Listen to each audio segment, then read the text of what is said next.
Om met hierdie ouetjie van die huis af te begin werk het actually my hele lewe verander, nadat my nes 2 jaar terug oornag leeg geraak het en my kinders hulle vlerke op ver plekke gaan spread het ek net geweet ek moet 'n werk kry, want ek kon nie langer so by die huis sit nie. En ek het my CV begin update, ek het kursusse gaan doen om my CV te laat beter lyk en dit het my net mooi by boggerel gehelp nie. Op die ou einde het ek toe op die harde manier uitgevind dat ek eintlik te oud is nou vir 'n job daar buite.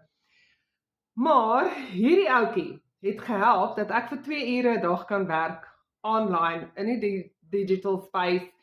en vir my 'n bietjie van 'n inkomste kan genereer van die huis af.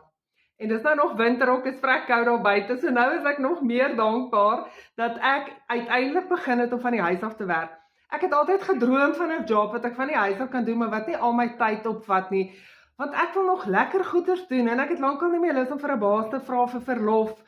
of om in die traffic te sit of in 'n 9 to 5 te sit nie. So hierdie jobie het my gehelp om van die huis af te werk, inkomste te gaan genereer en my vryheid terug te hê. So as jy wil weet hoe ek dit doen, los vir my in die comments, ek wil weet hoe. En volg my as jy ook 50 is en droom van 'n job waar jy net 2 ure 'n dag hoef te